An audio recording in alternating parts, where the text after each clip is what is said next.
তুমিও আমার সাথে বসো। তোমার গায়ের গন্ধটা কি সুন্দর, তোমার শরীরটা কি নরম তুলতুলে। এই শোনো, তুমি বডি অয়েল নিয়ে এসো, আমি তোমার সমস্ত কাপড় চোপড় খুলে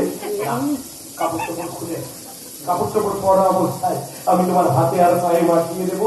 সকলে জানতে পারবে না তো? ভাই যখন বাড়ি থাকবে না তখন তুমি আমার কাছে আসবে। এখন সকলে বাড়ি চলে এলো। আমি এই সুযোগটা আমার মুলাটা আমার প্রতিশোধটা আমার ছোঁয়া যে তুমি আনন্দ পেয়েছো সেটা তোমাকে মধুরিমা দিতে পারবে তো? তুমি আমি চিন্তা আমাকে জড়িয়ে ধরো। না বলছি তাহলে তো আমি চরিত্রহীন হয়ে যাবো। না, মধুরিমা বন্ধুর সঙ্গে মেলামেশা করলেই তুমি চরিত্রহীন হবে। বাদ দিয়ে আমার ছোঁয়া যখন তোমার ভালো লেগেছে আমার সঙ্গে শুরু করে দাও। কিন্তু তুমি তো আমার ভাইকে ভালোবাসতে। সে তো তোমার আর ভগবান বাবুর কথায় তার সাথে প্রেমের অভিনয় করতে গেছিলাম। নাহলে ওর মতো আনকালচার ছেলেকে কেউ ভালোবাসে? আর তাছাড়া যেদিন তোমাকে আমি প্রথম দেখেছিলাম সেদিন দেখে খুব ভালো লেগেছিল, কিন্তু বলতে পারিনি। এই কথাটা আমার আগে তুমি আর কজনকে বলেছো মা? কি বললে? না, বলছি তোমাকেও আমার প্রথম দিন দেখে খুব ভালো লেগে গিয়েছিল, কিন্তু কি করবো ওই ভানুমতি চট্টরাজ সবসময় বকাবকি করতো, ওই জন্য আমি তোমাকে কিছু বলতে পারিনি। তুমি চলে গেলে ভাইয়ের সঙ্গে প্রেম করতে, আমি হয়ে গেলাম সাই। কিন্তু এখন তো সুযোগ পেয়েছো, এসো আমার কাছে, ধরো আমার হাত, আমি তোমাকে আমার যৌবনের পরশ দেবো। তোমার যৌবনের পরশেই তো খেলা হবে তো পিতা খেলা পিতা লাগাও। আকাশের লক্ষ্য তারা মতো আলো দেয় না, আমার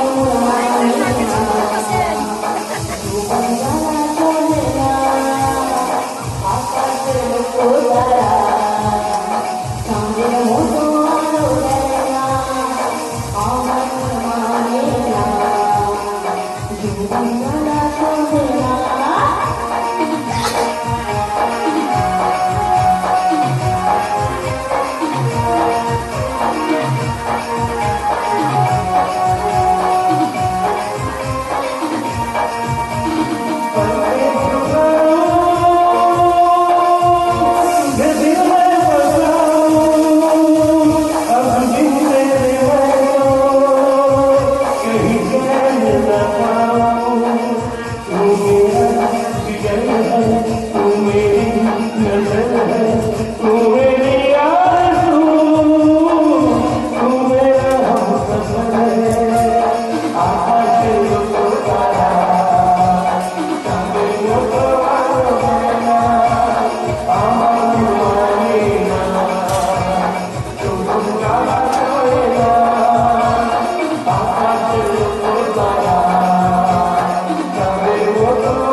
সময় পেলি না দাদা, তবে তুমি না খাবো।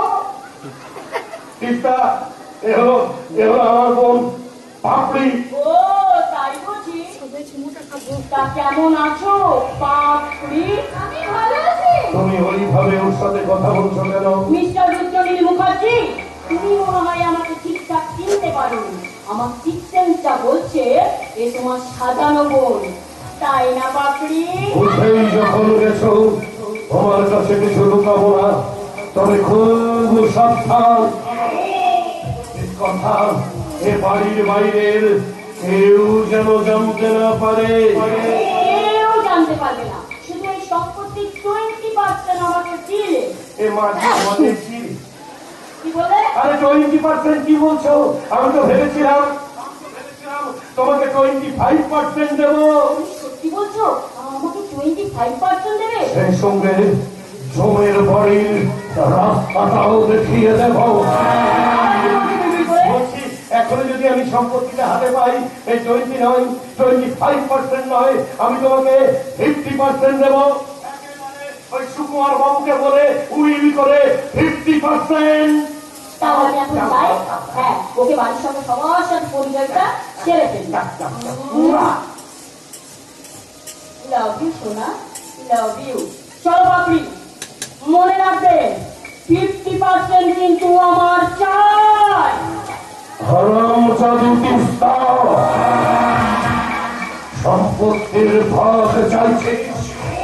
আমার নাম রবীন্দ্র মুখার্জি 25 বছর ধরে আমি আমার মায়ের সম্পত্তি রক্ষা করে রেখেছি। তার থেকে করা করিও কাউকে দেব না, কারণ মায়ের কথা মতো চলি, মায়ের দেখানো পথে হাঁটি, এগিয়ে যাচ্ছি মা, তোমার দেখানো পথে একটু একটু করে এগিয়ে যাচ্ছি। ছাড়বো না মা, কাউকে ছাড়বো না, একটা একটা করে পথের কথা সরিয়ে দেবো।